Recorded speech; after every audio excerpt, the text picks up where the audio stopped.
آپ کریں گے. آپ کی مہربانی جہاں پہ کھڑے ہیں وہیں پہ بیٹھ جائیں.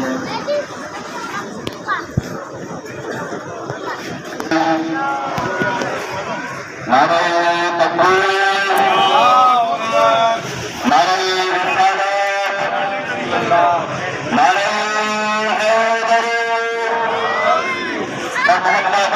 اور جب ہمارا ہو گیا بولے، اور جب ہمارا ہو گیا صبر غر بھی استعارہ ہو گیا.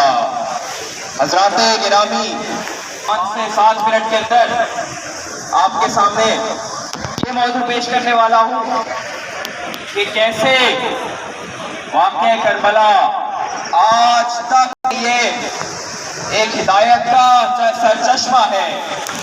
میں آپ کو دکھاؤں گا کہ واقعہ کربلا کے اندر جو ہستیاں موجود ہیں، جو افراد، جو اصحاب موجود ہیں، وہ مختلف سملر سچویشنز میں تھے.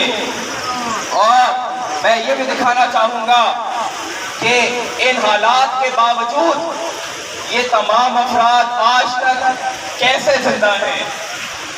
جناب حور کا ذکر کرتے ہیں. حضرات گرامی، حضرت حور اور عمر ابن سعد، ان دونوں افراد کی سچویشن ایک جیسی تھی. دونوں افراد فوج یزید کے کمانڈر تھے. حور وہ کمانڈر تھے جن کو عبید اللہ ابن زیاد نے کربلا تک لے کر آئے. امام حسین علیہ السلام کو جب حور نے روکا اور حور نے امام کے گھوڑے کی رکاب کو تھام لیا کہ اے فرزند رسول، میں آپ کو آگے نہیں جانے دوں گا، تو امام حسین علیہ السلام نے کہا، اے حور، تمہاری ماں تمہارے غم میں روئے، تم کیا چاہتے ہو؟ حور نے کہا، میں آپ کو عبید اللہ کے دربار میں لے کے جانا چاہتا ہوں. امام نے کہا، با خدا ایسا ہرگز ممکن نہیں ہے. حضرات گرامی، اب آپ دوسری طرف آئیے. دوسری طرف عبید اللہ نے عمر ابن سعد کو اپنی فوج کا سپہ سالار بننے کی آفر کی. عمر ابن سعد کو حسین کا رتبہ معلوم تھا، عمر ابن سعد معلوم تھا. عمر ابن سعد نے واقعہ کربلا کے دوران امام حسین علیہ السلام کے خطبے بھی سنے، مگر عمر ابن سعد باطل کے ساتھ کھڑا رہا اور حور حق کے ساتھ آ گیا. حضرات گرامی، جس وقت عبید اللہ نے کہ وہ سپہ سالاری لے، تو ہسٹورینز لکھتے ہیں کہ عمر ابن سعد یہ سوچتا رہا کہ میں حسین کو قتل کر کے یقینی طور پہ جہنم میں جاؤں اور آخر میں اس نے فیصلہ یہ کیا کہ حکومت رے اس کی آنکھ کی روشنی ہے اور آمادہ ہو گیا کہ وہ حسین علیہ السلام. حضرات گرامی، آپ دیکھیں گے کہ 9 محرم الحرام کو عمر سعد نے فیصلہ کیا کہ عبید اللہ حکم کو پورا کرتے ہوئے یا تو بیعت حسین سے لے گا یا پھر حسین کو قتل کر دے گا اور ان کے اصحاب کی لاشوں کے اوپر گھوڑے دوڑا دے گا. حضرات گرامی، یہیں پر ہمیں حور کو بھی دیکھنے کو ملتا ہے کہ حور کو جب معلوم ہوتا ہے کہ اب صلح کا موقع نہیں بچا، اب صلح کا موقع نہیں بچا، تو حور یزیدی فوج کو چھوڑ کر حسین علیہ السلام کے ساتھ شامل ہوتا ہے اور آ کے امام علیہ السلام سے معافی معاف کر دیتے ہیں. امام سے اجازت لے کے جنگ کرتا ہے، شہید ہوتا ہے. امام کے پاس جب لاشا لایا جاتا ہے تو حور کا چہرہ صاف کر کے امام کہتے ہیں، اے حور، تمہاری ماں نے تمہارا نام حور بالکل درست رکھا، کیونکہ تم اس دنیا میں بھی آزاد ہو اور اگلی دنیا میں بھی آزاد ہو. حضرات گرامی، یہاں پہ آپ دیکھیں گے کہ یہ دونوں سچویشن بڑی سملر ہے. دونوں کو دنیاوی لالچ آئی تھی، دونوں کے اوپر اس دنیا کی دنیاوی چیزیں لینے کی کہ ایک لانتی بن گیا اور ایک علیہ السلام بن گیا. ایک نے باطل کا ساتھ دیا اور ایک نے حق کا ساتھ دیا. نعرہ رسالت، نعرہ حیدری، نعرہ حیدری. حضرت گرامی شاعر ہے یہ کائنات ریاست رئیس ہے شبیر. یہ کائنات ریاست رئیس ہے شبیر. تبیر عشق خدا کا انیس ہے شبیر. نفس نفس کی صدا ہے نفیس ہے شبیر. قسم حبیب کی قسمت نویس ہے شبیر. خدا کے لہجے میں اکثر کلام کرتا ہے. خدا کے لہجے میں اکثر کلام کرتا ہے. حسین حر کو علیہ السلام کرتا ہے. یہ کربلا کا واقعہ کوئی عام واقعہ نہیں ہے. آپ لوگ اب تک یکم سے لے کے 9 محرم الحرام تک امام حسین علیہ السلام کو یاد کرتے رہے ہیں. یہ انتہائی ایک غیر فطری بات ہے. حضرات گرامی آپ نوٹ کریں گے کہ جب کسی شخص کو کوئی غم پہنچتا ہے تو انسانی فطرت ہے کہ وقت گزرنے کے ساتھ ساتھ یہ غم کم ہوتا جاتا ہے. ایک شخص کا اگر کوئی خدا نخواستہ بیٹا مر جائے تو ایک ہفتے اس کو اپنے حال معلوم نہیں ہوگا، مگر وقت گزرنے کے ساتھ 1 مہینہ، 2 مہینہ، 3 مہینے، 6 مہینے، 1 سال، 2 سال، 5 سال، 10 سال بعد وہ شخص اپنی زندگی میں واپس آ جائے گا. لیکن حضرات گرامی واقع کربلا ایسا واقعہ ہے جو 13 صدیوں کے بعد بھی بڑھتا چلا جا رہا ہے، بڑھتا چلا جا رہا ہے، بڑھتا چلا جا رہا ہے. ہر سال ہم دیکھتے ہیں کہ عزاداروں کی تعداد بڑھ جاتی ہے.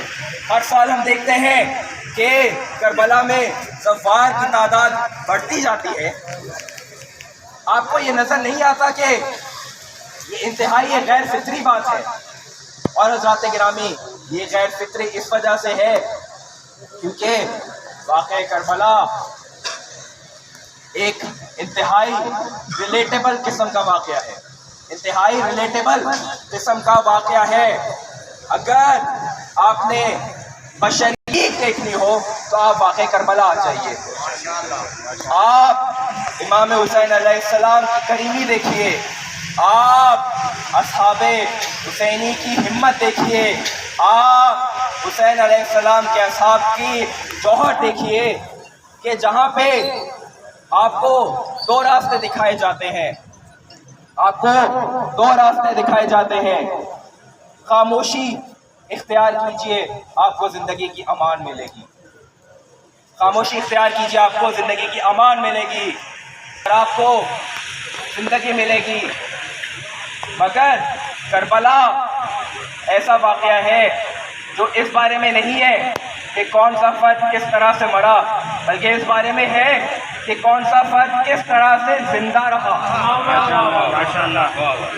کربلا، دوبارہ کہتا ہوں، کربلا اس بارے میں نہیں ہے کہ کون سا فرد کس طرح مرا گیا، مگر اس بارے میں ہے کہ کون سا فرد کس طرح زندہ رہا. حضرات گرامی آپ نے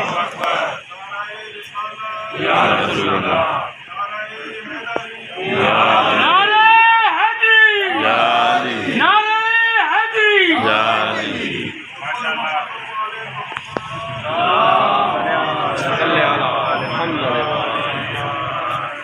آئے حضرات گرامی ہم دیکھتے ہیں کہ جو افراد کربلا میں موجود تھے انہوں نے اپنی زندگی کیسے گزاری. 9 محرم الحرام کی رات، شب عاشور، امام حسین علیہ السلام اپنے اصحاب کو اپنے خیمے میں اکٹھا کرتے ہیں اور امام حسین علیہ السلام کہتے ہیں کہ میں تم پر سے اپنی بیعت اٹھاتا ہوں. فوج یزید صرف میرے خون کی پیاسی ہے. آپ میں سے کوئی شخص جانا چاہے وہ جا سکتا ہے. میں اس بات کی گواہی دیتا ہوں کہ روز قیامت میں آپ تمام افراد کی شفاعت کا ضامن ہوں گا. اور یہ کہہ کر دیے بجھا دیے جاتے ہیں تاکہ اندھیرے میں کوئی جانا چاہے تو جا سکے۔ اب جب دیوں کو دوبارہ جلایا جاتا ہے تو کیا دیکھتے ہیں کہ بوڑھوں نے اپنی کمروں کو کس لیا ہے، بچوں نے اپنی ایڑیوں کے اوپر کھڑے ہو گئے ہیں، جان پھینک دی ہے اور کہتا ہے اے فرزند رسول، آپ ایک بار تو کیا 1000 بار بھی ہم سے جان مانگیں گے تو ہم دینے میں دریغ نہیں کریں گے۔ لبیک یا حسین، لبیک یا حسین، لبیک یا حسین، لبیک یا حسین، آواز بلند صلوات۔